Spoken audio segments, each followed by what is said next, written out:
Bueno, hablemos un poco de ese ahora. Me interesa un poquito cambiar el concepto dentro de la entrevista. Hablemos un poco de ese Al Capone que era tan temido como odiado, ¿no? ¿Cómo se consigue? Es una pregunta que siempre he tenido en la mente. Ese equilibrio, ¿vale? Personal en un país tan grande como Estados Unidos. Bueno, esa es una pregunta interesante. Hay varios secretos para todo eso. Tienes que manejar el delito como si manejaras una gran empresa. O sea, me explico.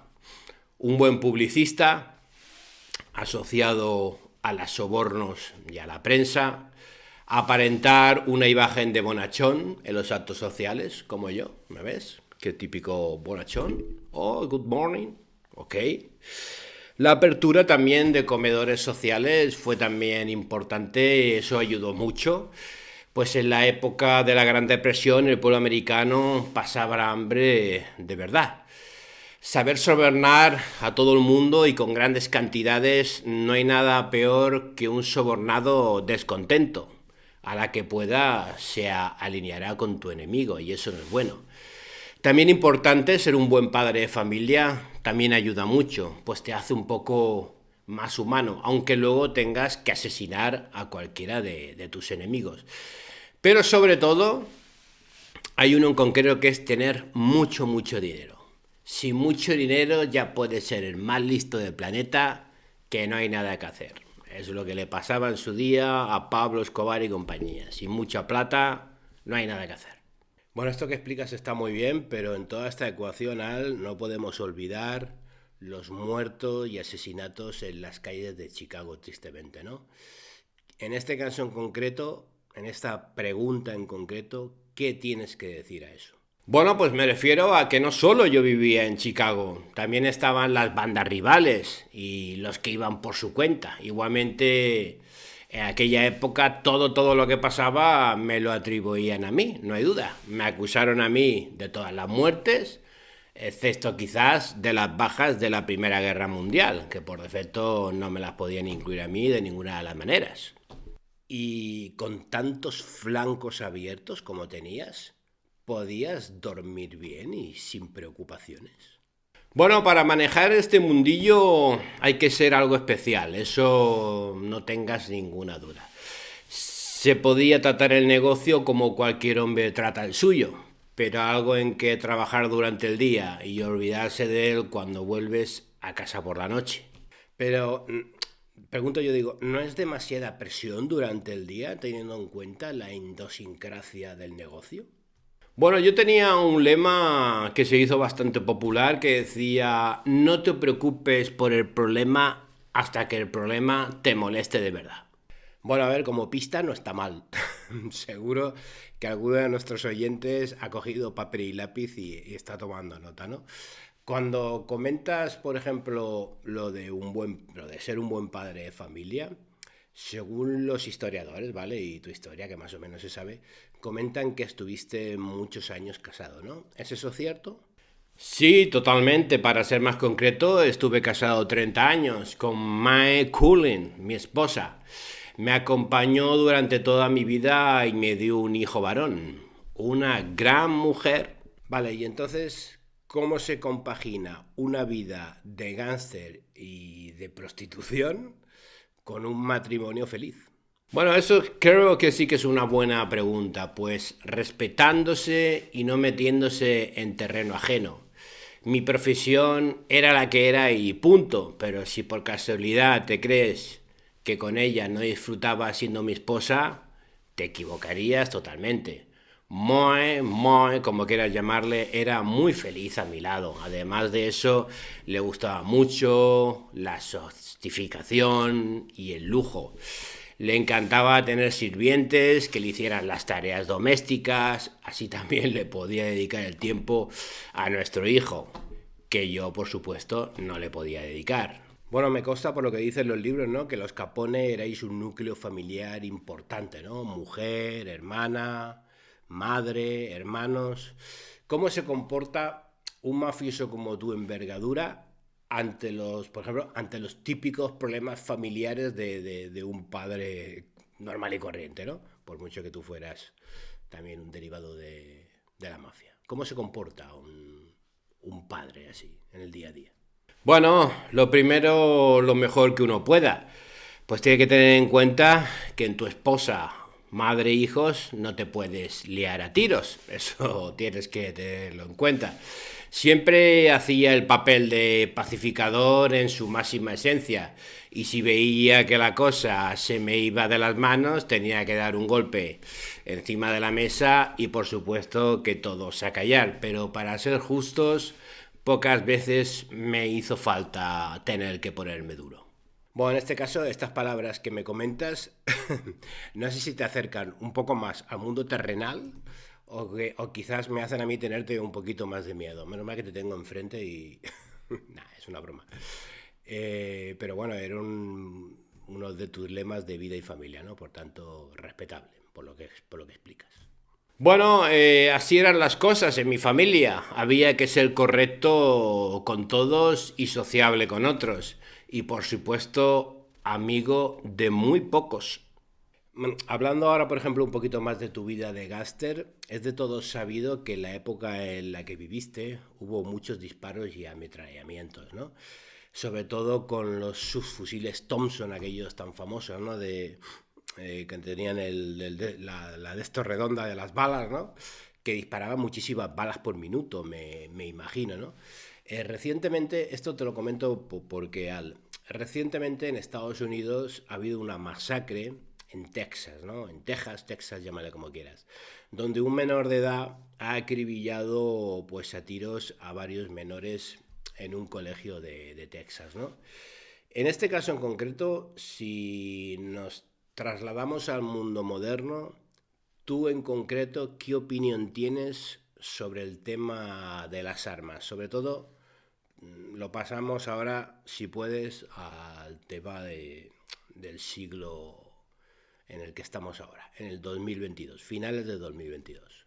Bueno, eso es una gran pregunta, Jordi, y te la voy a contestar quizás con la visión actual del presente. A ver, si yo tengo la seguridad de que el Estado pueda garantizar mi propia seguridad, estoy totalmente, completamente en contra de las armas. Pero si sé que no estoy seguro por la noche, o sé que por ser negro o latino cualquier policía me puede pegar un tiro, pues quizás tuviera el derecho a defenderme, ¿no? Como todo hijo de vecino. Pero en la actualidad, si yo tuviera el derecho de decidir, por supuesto que las eliminaría. Y eso que yo fui el primero en llevarlas con mis famosas Thompson. Bueno, y ya que hablamos de armas, el otro día vi un reportaje en YouTube también sobre el coche que llevabas para protegerte de ellas y de tus rivales, ¿no? Cuéntame algo más sobre ese coche, Al, que me resulta bastante interesante, la verdad.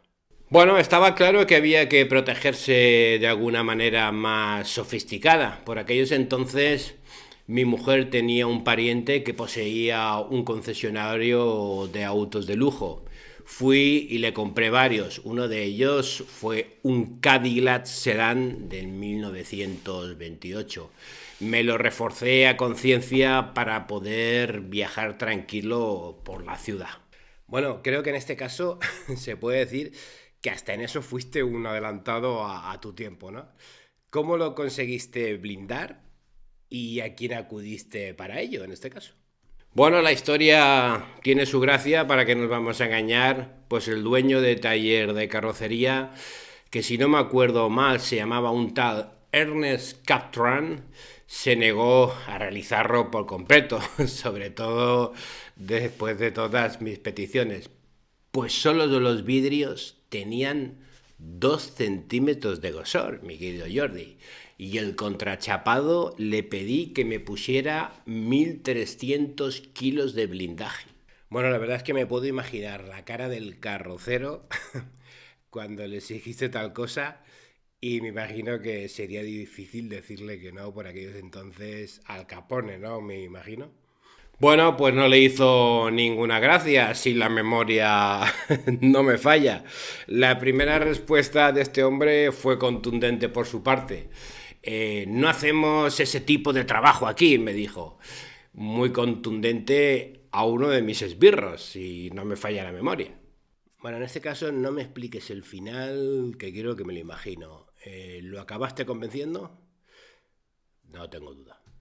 Bueno, sí, lo convencí, pero no fue fácil. Tuve que hacerle una visita personalmente y entonces sí que lo acabé de convencer. Igualmente te digo que cuando sacamos el auto y le pagué el doble de lo que había exigido, al hombre le cambió la cara y al final tuvo gestos de gratitud. Bueno, ahora ya casi estamos en la última parte de la entrevista. Todo el mundo un poco que conoce tu historia, ¿no? Sabe que Elliot Ness, famosos Elliot Ness y sus Intocables, buenísima película de Kevin Costner, acabó pues con tu reinado, ¿no? Me imagino que al tener sobornada a media ciudad, ¿no? Como tenías tú, lo que menos te esperabas es que te detuvieran por evasión fiscal. Bueno, a ver, eso es una pregunta... Sí, claro, me pongo nervioso cuando pienso en el puto Elliot.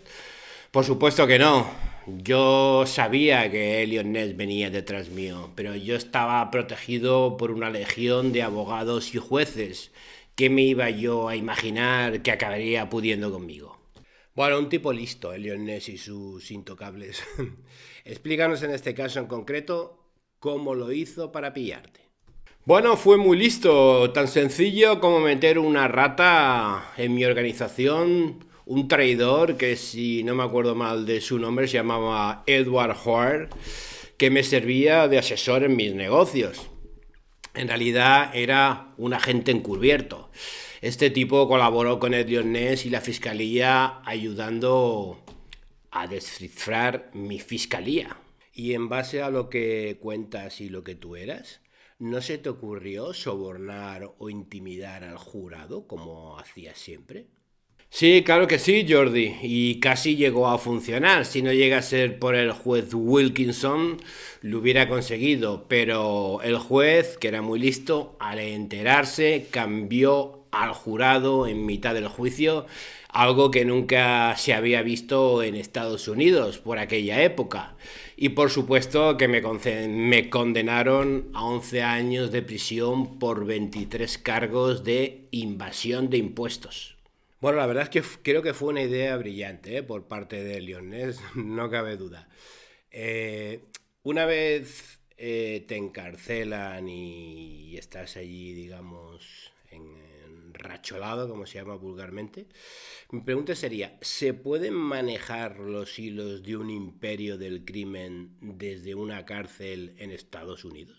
Bueno, en aquella época me ingresaron a una prisión federal en Atlanta, o como se dice en Estados Unidos, es en Atlanta, donde seguía, se puede decir, dominando mi imperio sin ningún tipo de problemas.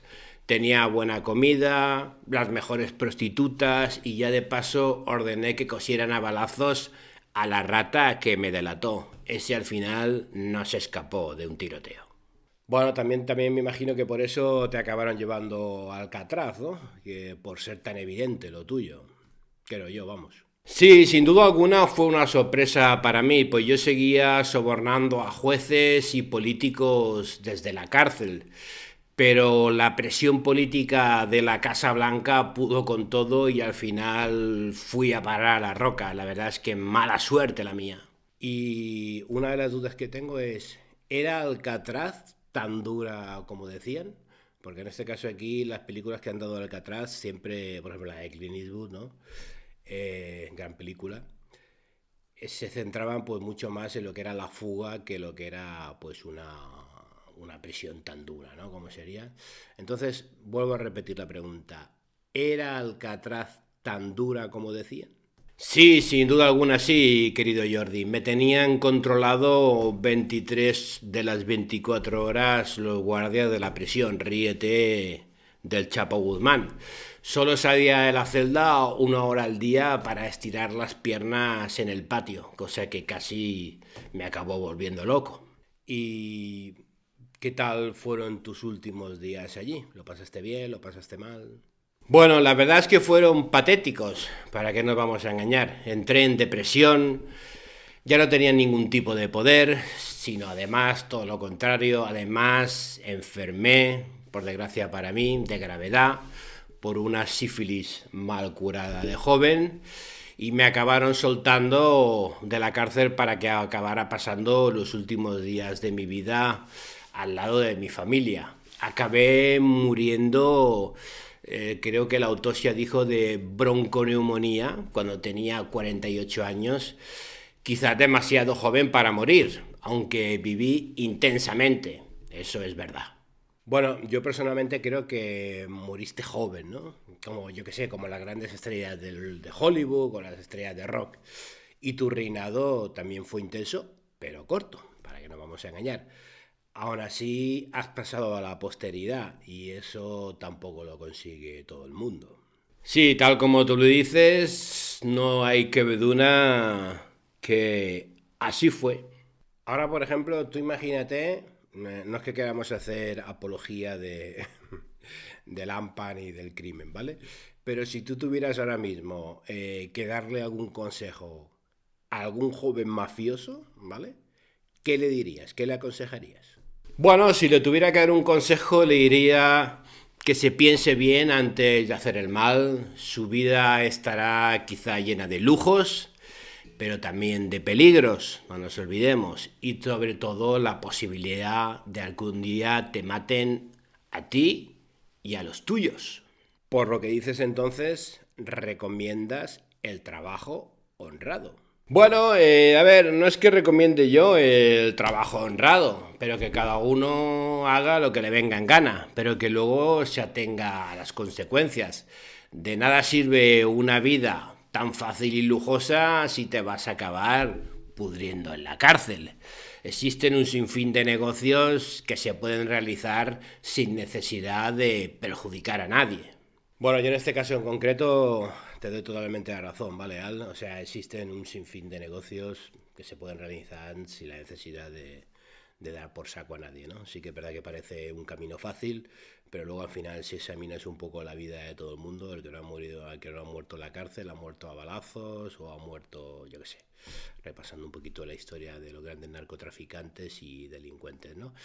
Pues nada, Al, ha sido una entrevista perfecta. Estoy muy contento de cómo ha ido, ¿vale?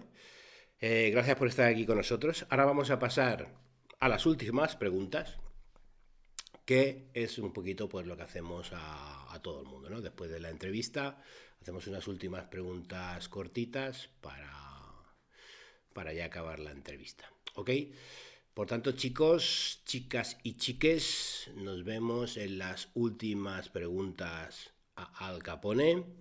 Recordaros por favor la campanilla, recordar like, comentarios, si os gusta el vídeo pasarlo a vuestros amigos y muchas gracias sobre todo por seguirnos, el canal está dando una subida importante hacia arriba, la verdad es que estamos muy contentos y nada, sin nada más que deciros, nos vemos en las últimas preguntas. Hasta luego.